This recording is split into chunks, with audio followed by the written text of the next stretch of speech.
Hello বন্ধুরা, তো আমি বুবুন চলে এসেছি তোমাদের সামনে আবারও একটা নতুন ব্লগ নিয়ে।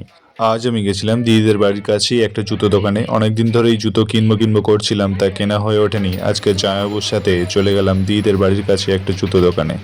অবশ্য জুতো পরার চেয়ে জুতো মারাই বেশি আনন্দ, তাই না?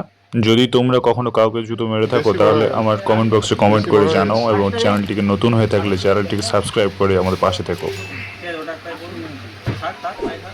অ্যাকচুয়ালি আমার জুতোর সাইজ হলো 10 নম্বর, যেটা ন্যাচারালি সব দোকানে সহজেই পাওয়া যায় না।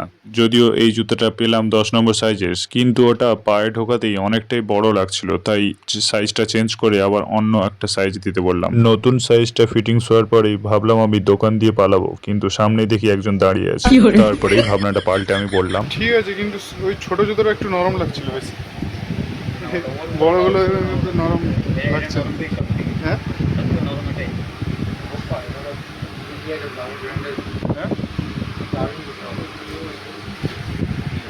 দোকানদার দাদাকে নরম শক্ত করে অনেক ঝালাপালা করার পর দোকানদার দাদা একই রকম সেম ডিজাইনের আর একটা কোম্পানির জুতো দেখালো।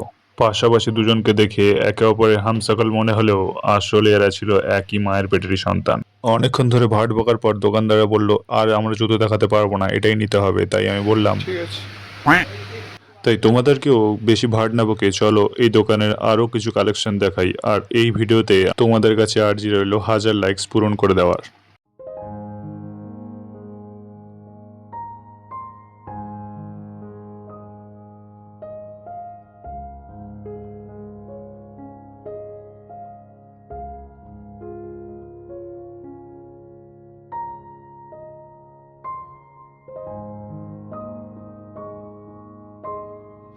আর এদিকে আমার জামাইবাবু একটা শু নিচ্ছিল সকালবেলা হাঁটতে যাওয়ার জন্য। অনেকগুলো আছে।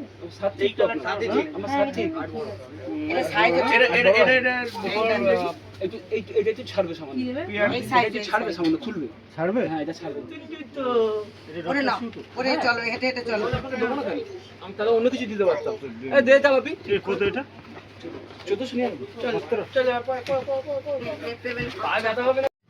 সামনে আছে বলে বাজারের জন্য।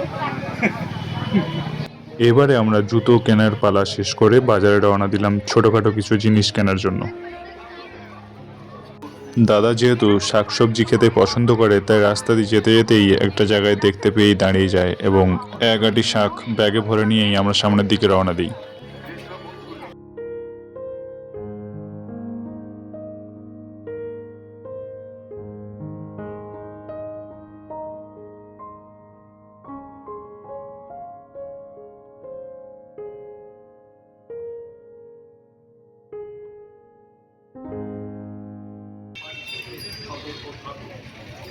এরপর বাড়িতে খাওয়ার জন্য কিছু কলা নিয়ে আমরা ঘরের দিকে রওনা দিলাম।